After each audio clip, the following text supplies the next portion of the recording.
Good. Welcome everybody to the today's installment of the Department of Anthropology Colloquium series. I'm very excited for today's speaker.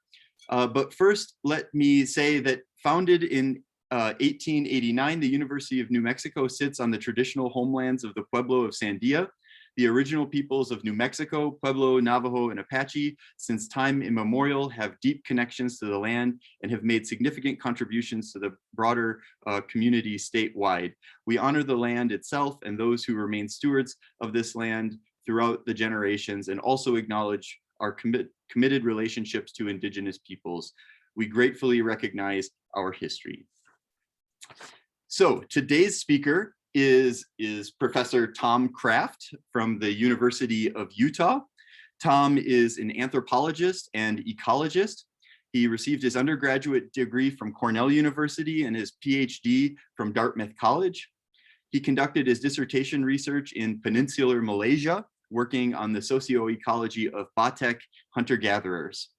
After receiving his PhD, he was a postdoctoral fellow for several years at UC Santa Barbara, where he was working primarily with a former UNM student, 𝗦𝗲𝗍𝗶𝗃, and the well-known 𝗔𝘁𝗵𝗵𝗍𝗃 Health and Life History Project, which I'm sure many of you know is a longitudinal biomedical surveillance study of forager horticulturalists in the Bolivian Amazon. Recently, Tom was hired as an assistant professor in the Department of Anthropology at the University of Utah, and we're happy to have him in the West. So Tom has published a lot for an early career scientist, including a very important paper published last December in the journal Science, which we'll be hearing more about today.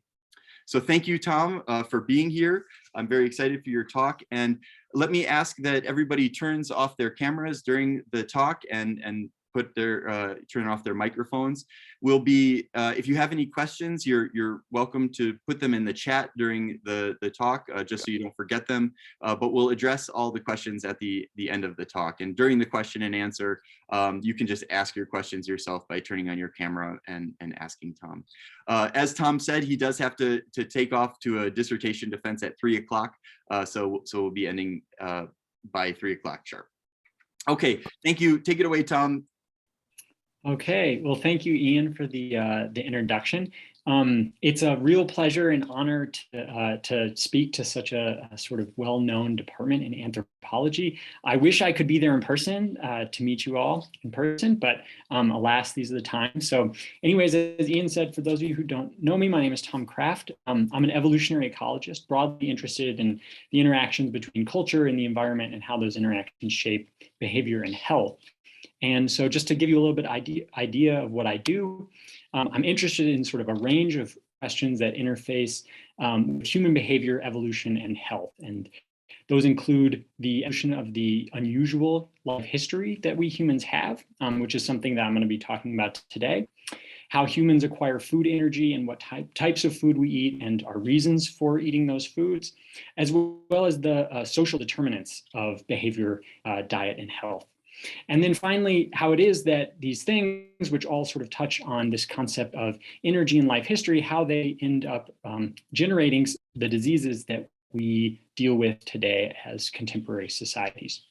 And so if you were to put all this together, all of these topics fall broadly under the banner of energetics. Energy is obviously central in funding the life history that we have. It's a clear part of the foods we eat and how we choose which foods to eat, as well as the health outcomes and the behaviors that go into determining those health outcomes. So energy sort of lies at the heart of what I do in terms of capture, distribution, as well as human metabolism. And so, like I said, today's talk is going to focus primarily on this first question, which is the evolution of the unusual human life history. Now, of course, I don't need to say this necessarily to the University of New Mexico Anthropology Department, but just in general, primates have a rather different life history than many other mammalian clades. And so the big ones here are slow rates of growth, relatively late ages of first reproduction, as well as on the other end of the lifespan, exceptional longevity. And during this period, a relatively slow and steady reproductive output, so sort of long interbirth intervals, dragged out sort of long life history. Now, humans are interesting because we take this this primate life history to an extreme, right? So we grow even slower, we have even later ages of first reproduction, and then when it comes to that long lifespan, we've actually tacked on this incredibly long post-reproductive period that comes even after we stop reproducing. And in addition to that, we deviate from other primates in one major way, which is that our rate of reproductive output, although still slow compared to some mammals, is much faster than our closest living relatives, the other great apes. So we actually have a rather high reproductive output compared to our living ancestors, or living relatives rather. And recently, 𝗵𝗵𝗿𝐺𝗻𝗃 and colleagues have put a name to this phenomenon, calling it the human energetic paradox. Now, what makes this an energetic paradox? Well, essentially, all of these traits that I'm talking about here, so this relatively high reproductive output, the maintenance required to live a long life, as well as expensive tissues, such as large brains that we have here that we use to give talks like this today, these are things that cost large quantities of energy. And when you compare this to apes, and you can look at this in this figure over here with reproductive output in black, brain size in blue, and lifespan in gray, we'll see that humans stand out in all of these things, which all cost large amounts of energy. And so the paradox here is how it is that humans pay for all these costs simultaneously without trade-offs. And what it suggests is that there's some kind of energetic constraint that has been lifted in the human lineage that allows us to have all these things at once. Now, to sort of further study this phenomenon, 𝗵𝗿𝗺 and colleagues looked at total energy expenditure in humans and other primates. And what they find, and termed sort of metabolic acceleration in their own words, is that humans have expanded energy budgets relative to other great apes. So what you're seeing here, the total of the red bars is TEE. This is total energy expenditure. It's the kcals per day of energy that we use to fund our lifestyles. And in the darker red bars here, we see the basal metabolic rate, or the resting metabolism. And then on the other side of this graph, we have fat stores shown in yellow. And when you compare controlling for fat-free mass humans to other great apes, we see that we have expanded our energy budgets. And it turns out that this expansion is an amount which is enough to pay that extra cost of funding our large brains, having higher reproductive output, et cetera.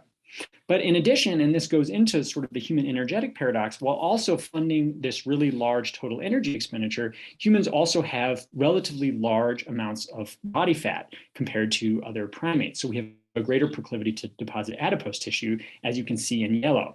So whereas we see trade-offs in things like orangutans, which have a low TE and high fat reserves, we don't see those kind of trade-offs. Humans, once again, are doing it both. We have more fat, we have bigger energy budgets. And they're essentially hypothesizing here that the expanded energy budgets that we have are, again, what funds those bigger brains and more babies. Now, of course, this is all fine and well to say that we have larger energy budgets and that's what pays these costs. But of course, it raises a question, a central question, and one that I'm going to talk about today, which is how do humans actually accommodate those expanded energy budgets? And I want to think about this in terms of the two major constraints that all foraging organisms face in terms of acquiring energy from the environment. And those are energy constraints and time constraints. So energy constraints are the amount of energy that a self-provisioning organism can devote towards subsistence on a given day. How many calories can you spend, do you have to spend in order towards getting food from the environment? And then on the other side of that is time costs. And of course, there's only 24 hours in a day. Time is a zero-sum game for the most part. You can't do activities simultaneously. And thus, there's trade-offs in how you spend that time, and especially with regards to time that you spend foraging specifically. And so humans must have changed their relationship with these constraints in order to accommodate these larger energy budgets. And the question is how? And so I want to put forward two different routes towards reaching that goal of expanded energy budgets. The first of which is more efficient energy usage. This is an idea that dates all the way back to Darwin, who observed that organisms across the animal kingdom appeared to economize in their adaptations for energy saving. They have energy saving adaptations, which enable them to get food with less energy input. And in cartoon form, we can think of it as something like this, where we have total energy expenditure here, which represents the amount of energy you get in a given day. So your total daily acquisition is the height of these bars completely. And then in the hashed part of the bar here, we have the energy devoted specifically towards getting energy from the environment. This is the energy cost of subsistence. And what we see is you can imagine a case where humans and other great apes both have similar costs, but then in return for those costs, humans are getting more energy as a result of that effort.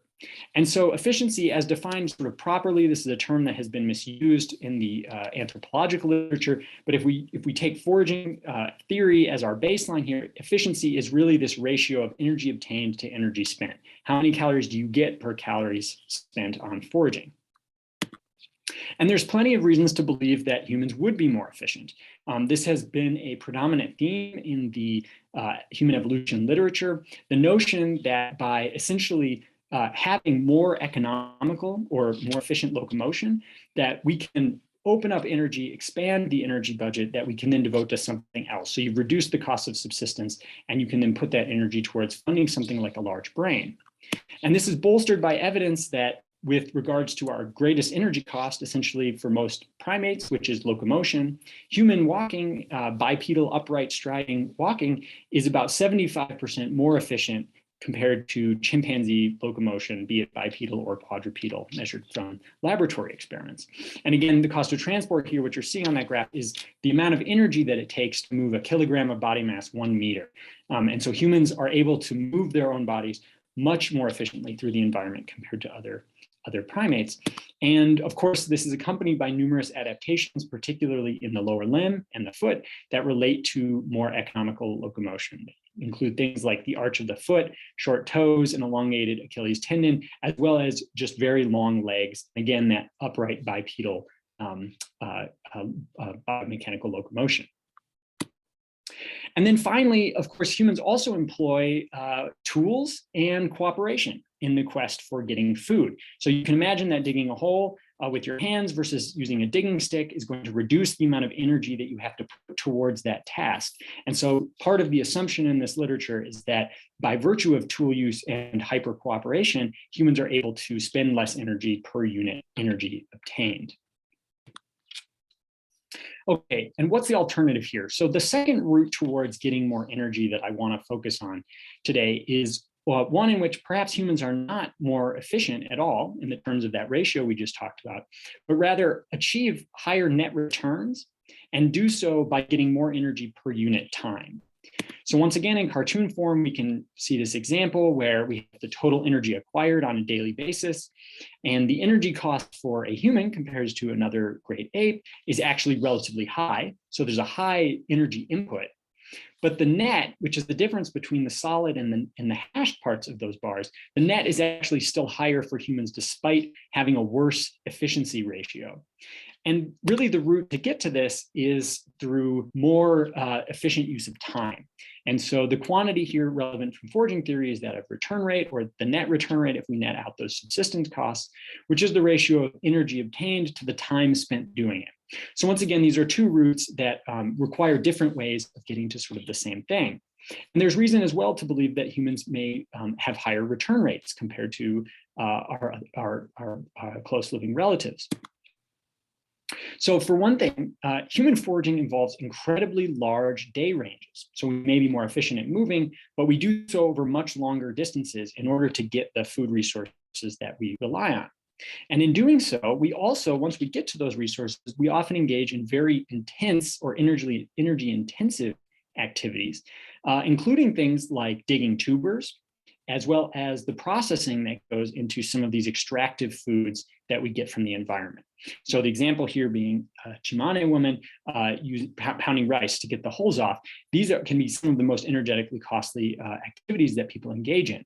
And again, so we're able to spend less energy moving, but maybe we spend more on other things. And some of my work has also highlighted some sort of rather underappreciated aspects of human locomotion that can contribute to these outcomes. And one of those is humans climbing trees. So it's less well known that hunting and gathering societies, but particular subsistence societies in general, engage in a high frequency of tree climbing behavior during foraging. And this is a very energetically costly activity in addition to being dangerous. But the point here being that this is something that costs a lot of energy, but that people are doing in order to achieve very high returns.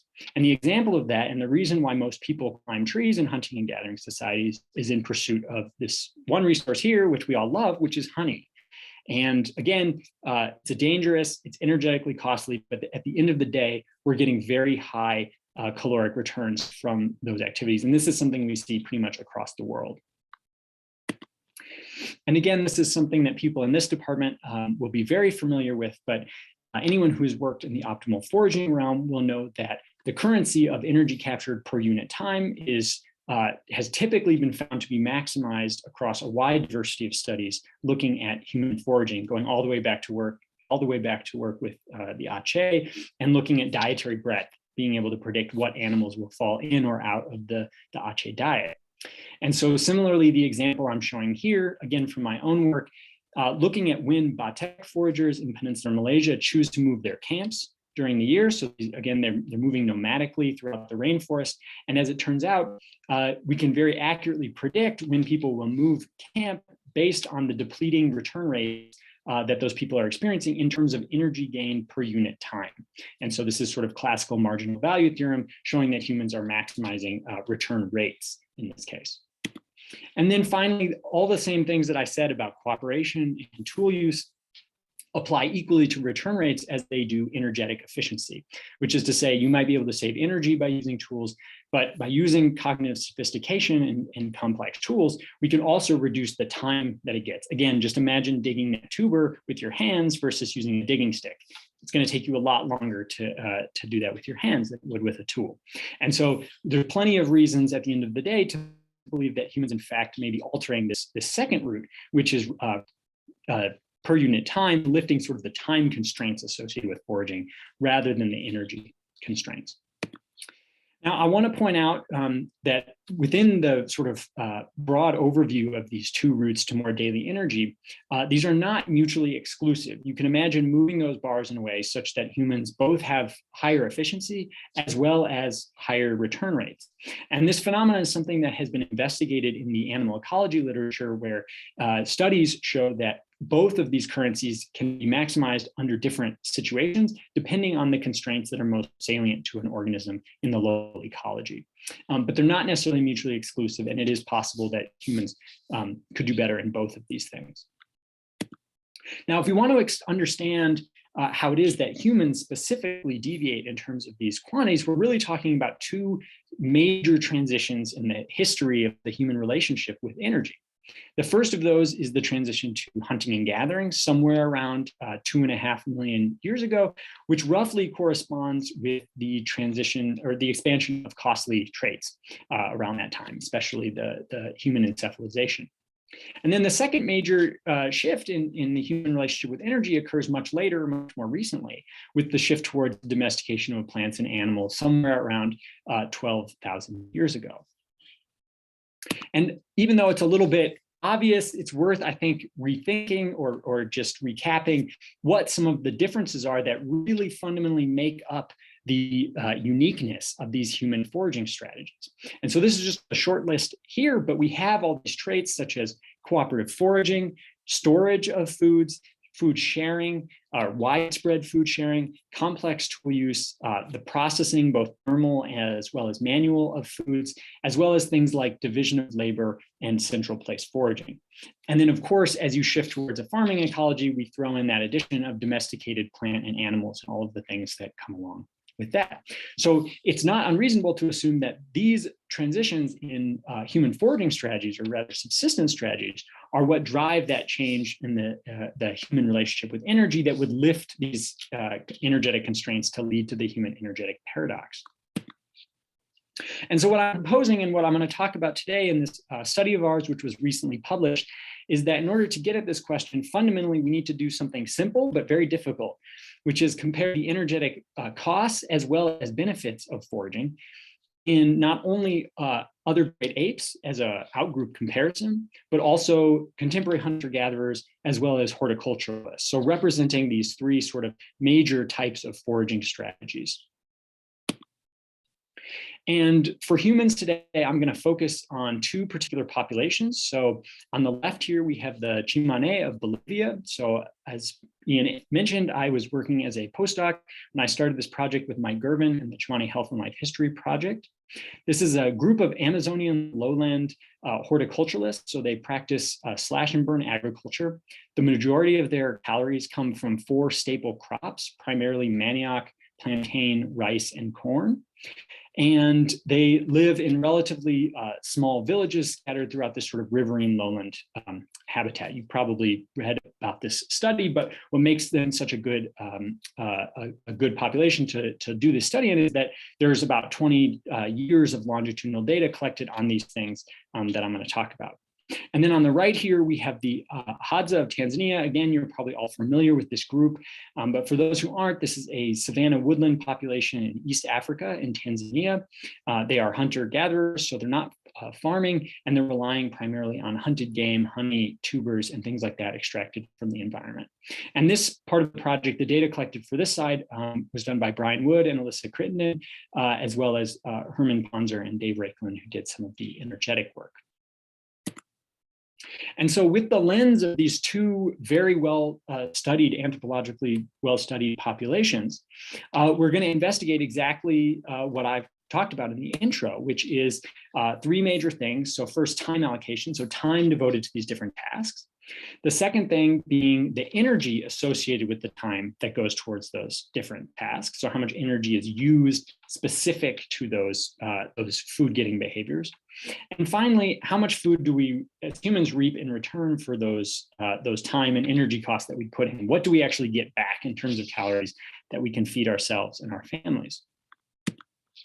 To give you a bit of methodological detail on the human studies. So, and again, this is these seem like very simple things to pull out of, to learn about a group, but actually requires very large data sets to get at this with any resolution. And so the benefit of both the 𝗤𝗄𝗄 and 𝗔𝗵𝗍𝗵𝗿 case is there are long-term scan sampling databases that have been collected with these populations. So classic scan sampling across a wide variety of behaviors, including those associated with subsistence. And then using some recently developed methods by Richard McElraith and Jeremy Foster, it's actually fairly simple multinomial models where we can model the probability of an individual engaging in a behavior given a certain time of day, sex, age, and other parameters. And from that, what we can do is we can calculate composite measures of how much time people devote to very specific tasks associated with subsistence and other activities. And when I say subsistence here, it's important to keep in mind that I'm talking about building tools that go into subsistence, carrying firewood that's used to cook food, as well as processing food. It's not just the act of getting food from the environment. It's a more holistic look at food getting. Okay, and then the short clips that you're going to see here are with regards to the work that I did in Bolivia for this project specifically, where we then pair those time allocation behaviors with different energetic measurements of those specific activities measured through respirometry. So you can see these 𝗔𝗵𝗍𝗵𝗿 subjects here wearing respirometers, which are measuring carbon dioxide produced and oxygen taken in, which allows us to estimate the energetic costs on an instantaneous sort of time rate basis for all of those different activities. So what this allows us to do is pair those time allocation estimates with energy costs, so we can then get a sense of how much energy above and beyond resting subjects are spending on subsistence activities on a daily basis. And likewise, similar work was done in Tanzania, again by Herman Ponzer, Dave Raiklin, and colleagues, measuring the different activities that 𝗤𝗄𝗄𝗏 foragers engage in with regards to food getting. And then on the flip side, we want to know what humans are getting back from all of these behaviors. And so once again, both of these societies are ideal populations to study because there are long-term databases on food production. And so what you're seeing on the left here is a log normal hurdle model of 𝗤𝗄𝗄 foraging returns in camp, as well as supplemented with out-of-camp consumption estimates from Brian Wood and colleagues. And we can see here sort of this ontogenetic pattern of how many calories individuals are getting. And there's interesting stuff going on here with the zero inflated component of this model as well. And then likewise for 𝗔𝗵𝗍𝗍, this is work deriving from Paul Hooper's excellent 2009 thesis at the University of New Mexico, estimating these similar quantities of calories obtained per day. You'll see that both of these y-axes here are calories per day. We can see how many calories an average 𝗔𝗵𝗍 person of a given age and sex are producing as a result of their labor efforts. So those are sort of the three main things. It may seem trivial, but those are actually very difficult to find at high resolution across populations. And then, of course, we need to know something about our comparative group here, which are the other great apes. And I'm talking about chimpanzees, gorillas, and orangutans. And from this, we're really drawing on the literature. So studies, including by some of the people I think who are here today, looking at using behavioral sampling to get at time allocation estimates. So time spent in different activities related to foraging versus resting and other behaviors. Pairing those time allocation estimates with estimated energy costs based on distances traveled. So from laboratory experiments, we have estimates of both walking and climbing costs, which are the major components of energy spent on foraging by other great apes. And then finally, to measure caloric production using doubly labeled water estimates of total energy expenditure. And you might wonder why we do this for non-human primates, but not for humans. And the reason is that humans as adults are often producing large amounts of surplus. So just knowing how much we eat on a given day, how many calories we take in, doesn't give a good idea of how many calories we obtain from the environment, because peak age foragers are producing more than they can eat themselves. Whereas in other great apes, generally speaking, with some exceptions like very young infants, that's not the case. And so TEE measured by doubly labeled water can give us a good solid estimate of daily energy production. Okay, so now the next step is to take all of these things and put them together to sort of address this original question of how humans accommodate higher or larger energy budgets. And I want to show you first the constituent quantities that make up the pieces of the puzzle here. And I want to start with subsistence costs specifically, where we see that compared to other great apes, humans have higher subsistence costs. So what you're seeing over here is orangutans, gorillas, chimpanzees, and then humans, both 𝗤𝗄𝗇 and 𝗔𝗵𝗍𝗍, hunter-gatherers and farmers. And again, this might surprise you if you're expecting that our use of tools, for example, can really ramp down how much energy we have to devote. Again, this is energy purely devoted towards subsistence. We see that humans are above other great apes, comparatively speaking. So we're spending more energy. When it comes to the energy that we get back then from those endeavors, we similarly see that 𝗤𝗄𝗇 and 𝗔𝗵𝗍𝗍, generally these groups on the right, are getting more energy from the environment per day than are other great apes. Now, you'll see that gorillas are high here. There's a body size component that scales across organisms when you look at energy derived from the environment per day. If you control for body mass, this relationship is even stronger. You see that humans stand out in getting more energy per unit body size than do other apes. Okay, so we have really high costs. We get a lot more energy back.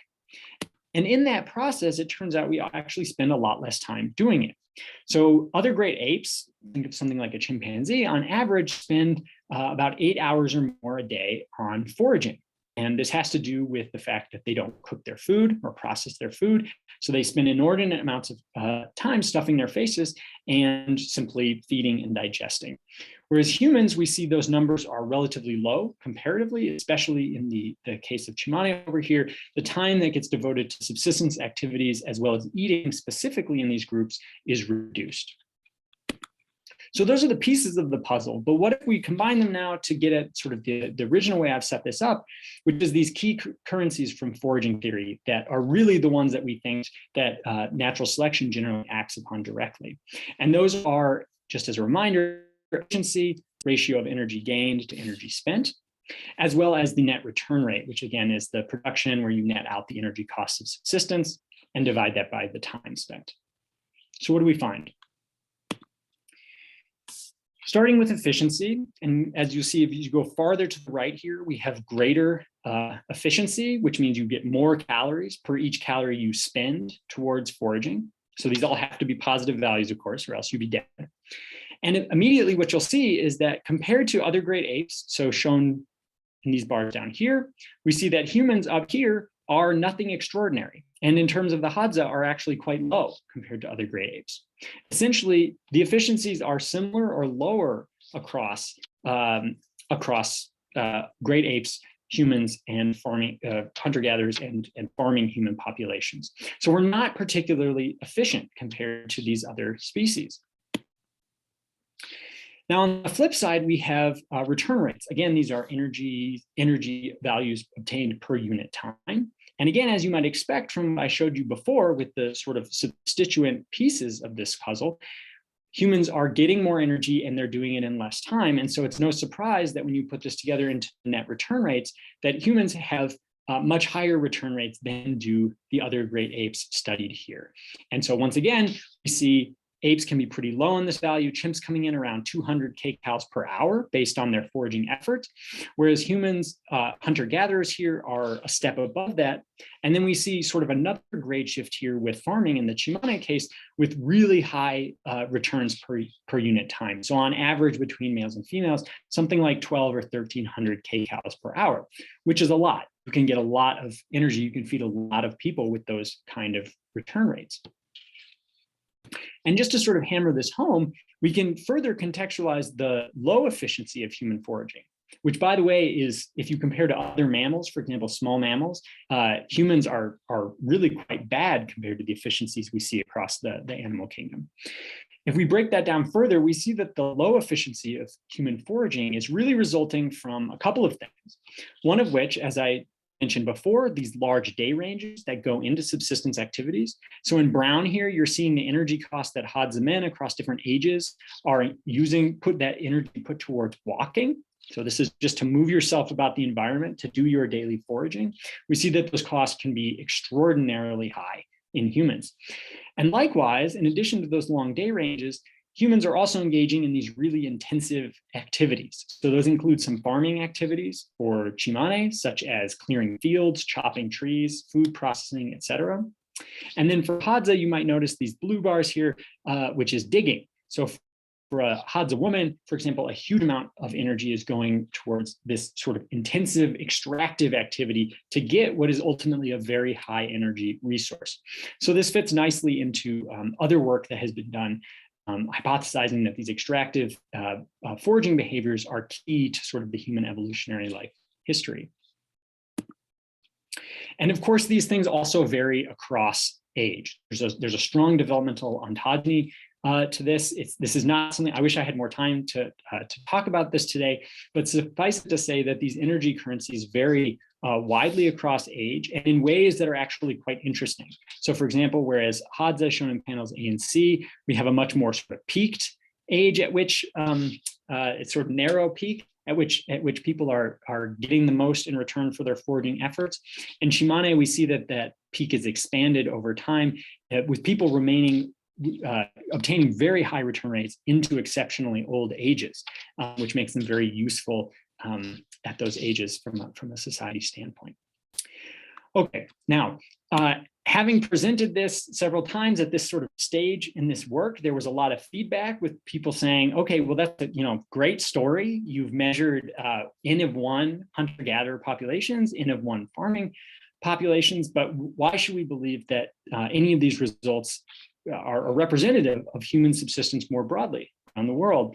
And what this did is it sort of set myself and my colleague Vivek Venkatraman on a quest to obtain as many estimates of these kind of energetic quantities as we could from the human literature. And what's wonderful is, cultural ecologists, especially going back to, for example, the 1970s, were very interested in energy flow through different societies that have different sort of ecologies as well as cultures.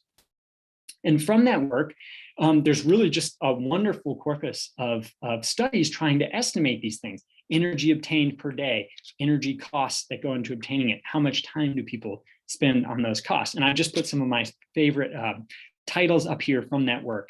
But in this, we compiled a cross-cultural database of as many energetic measurements of these different quantities that you've seen already across as many societies as possible. And we were left with something like 30 societies at the end where we were able to derive at least some of these measurements. And just a caveat for anybody who hasn't seen this Phil Trans study in 1974 by Nick Norgan and colleagues, this is one of my favorite papers ever written. It's just, it's amazing what they did, and just fantastic data. But so there's some really cool things to discover in this process.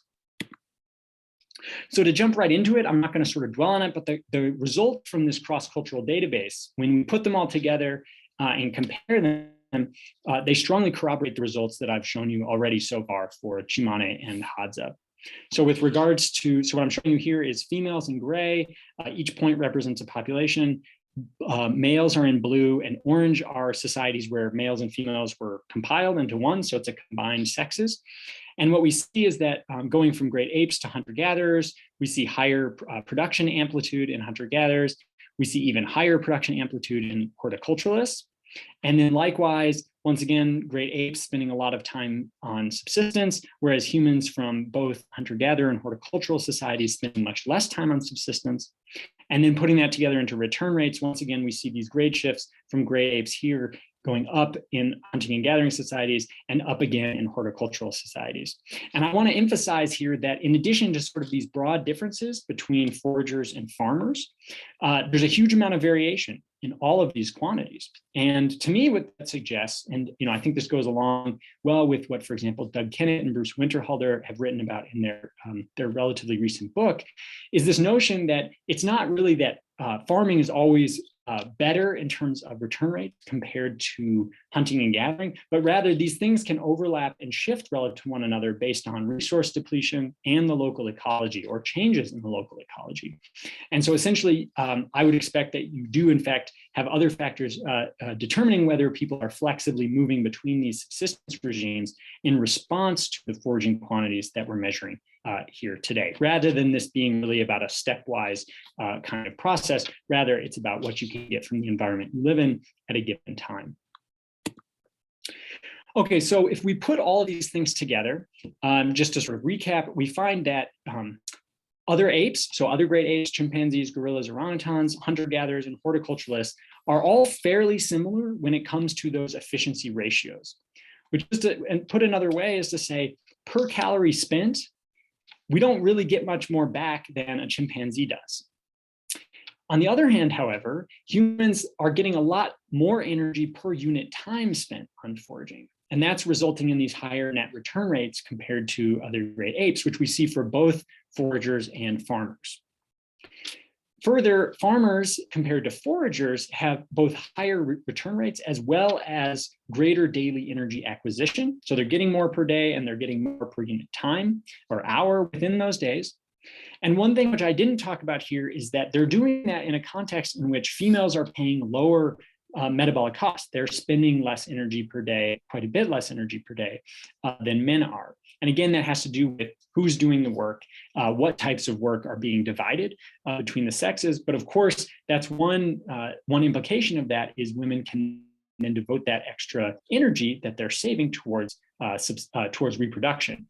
And so this fits nicely into Karen Kramer and her framework, Karen Kramer's framework of pooled energy budgets, where in addition to energy being something that can be shared between individuals, the time and labor costs can also be shared and substituted between individuals, which is something we're definitely seeing with the farming populations studied here today.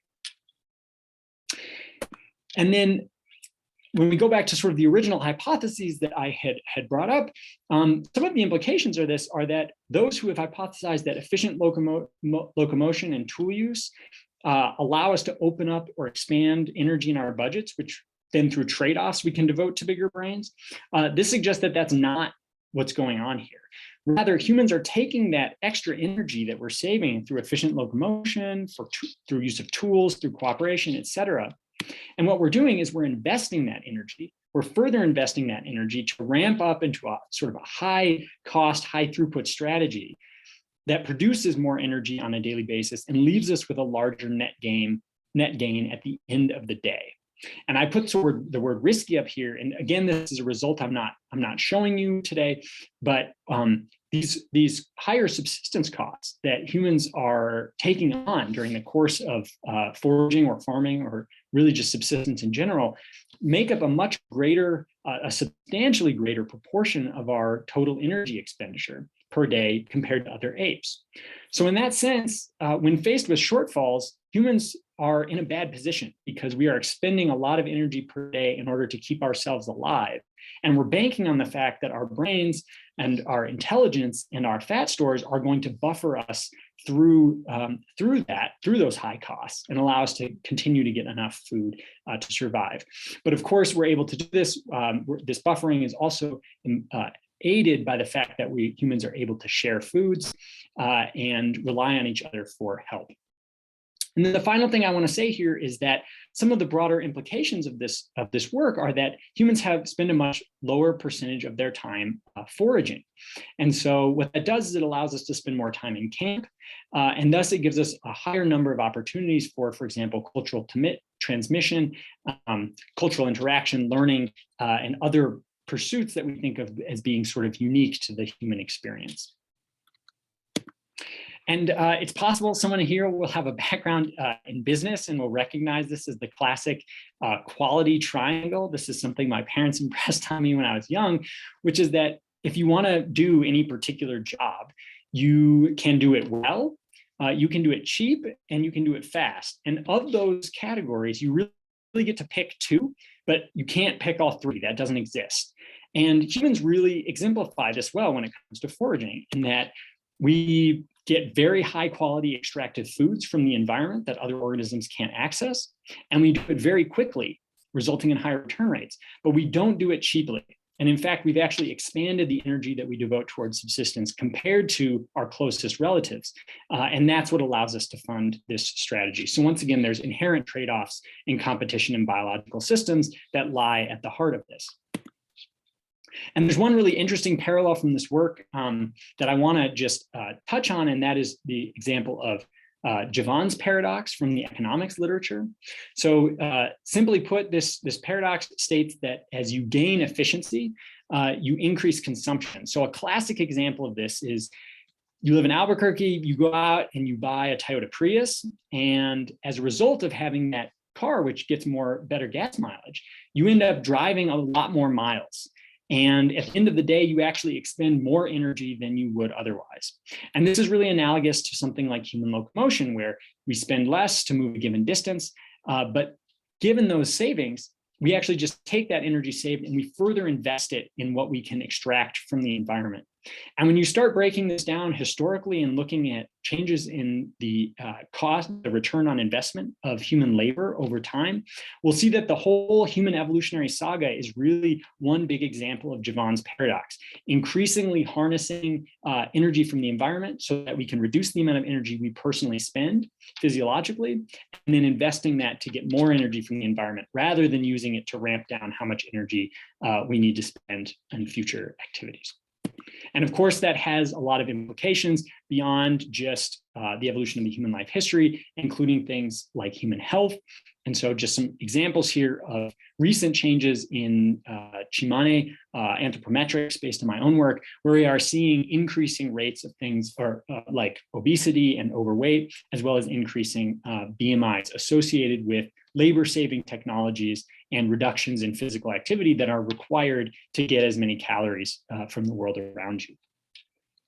And then finally today, because I want to leave time for questions, but I do want to make just a plug for the Orang Asli Health and Life History Project. So to further investigate human energetics and health, I, as well as your very own Dr. Ian Wallace and some other colleagues, many of them Malaysian, are working now with several populations in peninsular Malaysia, including the Batek, where I've done ethnographic work for several years, to study how rapid environmental, economic, and social transitions are influencing changes in behavior health and human aging.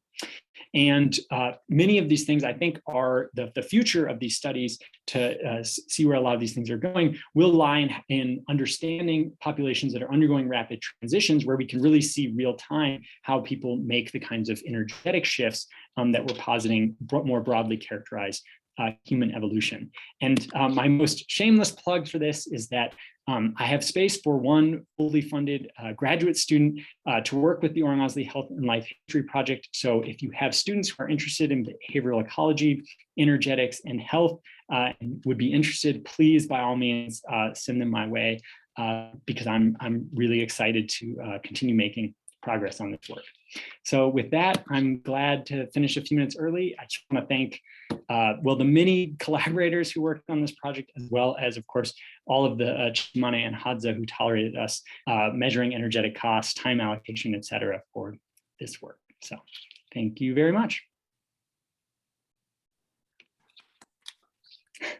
Excellent talk, Tom. That was really wonderful. Does anybody have any questions? If you do, please just go ahead and turn on your camera and ask them.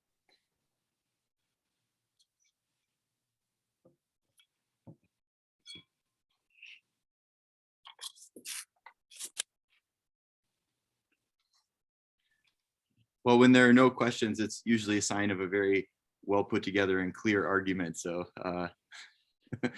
hi, Martin. I think maybe you're on mute, Martin. Is that working? Yeah. I just have one question. Can you just say a little bit about how you, when you're looking at time allocation and you're comparing the different apes and humans, how did you define what goes into foraging? I mean, like, travel, all that kind of stuff. It seems like that might be complicated. Yes, well, okay, so it's important to recognize that our estimates here for apes, if anything, are an overestimate, because essentially all travel costs and feeding costs, or time spent traveling, time spent feeding, are assumed to be related to subsistence here, and which, of course, as you aptly point out, 100% of the, I mean, these are complex animals engaging in other social behaviors. There's plenty of other reasons you might move around. So in general here, this is sort of, we are perhaps overestimating the time costs that go into that. Although I will note that between feeding, well, just feeding time alone, a lot of these costs are already very high for apes. And then simultaneously in humans, because we have very detailed breakdowns of the time costs, it's quite fine-grained in that. So as I mentioned in the talk, broadly construed, time spent eating as well as time spent processing food, hauling food in firewood and water that goes towards cooking. These are all pieces that are feeding into ultimately what are the estimates of the human cost. So we're also trying to maximize or shoot for anything that could plausibly be conceived of as a subsistence behavior, including that in that sort of category of how much time people are devoting to subsistence. So we were sort of shooting for the maximal on both sides, although it is possible that in the ape case, those are slight overestimates. From the literature, they're just not, they're not detailed enough to extract anything beyond that. So that, do human men, is any time they're out of camp carrying arrows around considered foraging, or? No, well, so in the 𝗏𝗄𝐻 case, and I didn't really mention this, but in the 𝗏𝗄𝐻 case, the scan sampling is done in camp. And so what we're left with is an estimate of the time spent out of camp. And then rather than saying all the time spent out of camp is foraging, we then supplement that with data on focal follows. So composite estimates of proportion of time spent out of camp that is devoted to different activities, including resting, which is actually a pretty big category of time spent out of camp, which is just, you're out of camp, but you're just resting under a tree or something like that. So that ultimately does get extracted out from those estimates. That's not counted towards subsistence costs, of course. Okay, thanks. Yeah. Hi, Siobhan. Hey, Tom, great talk. Good to see you.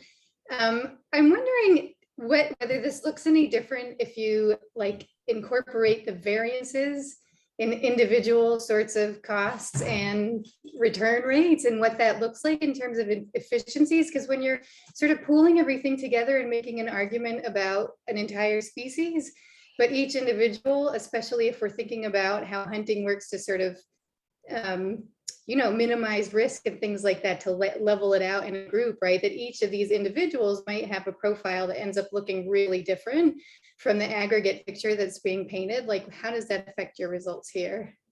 No, that's a great question. And I wish I had a better answer for you, which is essentially that we don't have the resolution of data to actually do that. But so we do, for example, for some things like the foraging data and the time allocation data, there's massive differences in the amount of time people are spending on these inter-individual differences in the time people devote to it. And again, this has a lot to do with, for example, labor substitution. If your wife is an excellent forager and works very hard, you may in fact be spending less time foraging. There's men who are specializing in other cultural activities like religious activities, tool making. There's massive trade-offs in how much time individuals are spending on this stuff. And we don't really, that's not really assessed here in any way beyond just sort of the general averages. But you would definitely, so because we are able to propagate error across those estimates, and those estimates, many of them do take into account inter-individual error, the whole range of those confidence intervals is probably represented very well by a bunch of different individuals in all these societies. As in, you probably have people with very low return rates, people with very high return rates, and people with spending very little time or a lot of time. And that's not really something that we delved into to try and get at. I will say that one really cool follow-up, I think, and something that I hope I have time to work on sometime soon, is that one of the excellent pieces of the multinomial model of behavior that Koster and McElreath have put together is that it allows you to assess the correlations directly between these different behavioral traits or behavioral time allocation estimates. So we can actually get a very good quantitative estimate with confidence intervals around the extent to which there's trade-offs between, for example, collecting firewood and hunting, or between hunting and fishing, or between fishing and socializing in camp. And so ultimately that's going to be, I think, key is to understand where those trade-offs happen and then how those things influence what a specific individual's return rates are. But it's just not something that's represented here in any meaningful way yet. Thanks, Tom. Yeah, good question. Are there any other questions?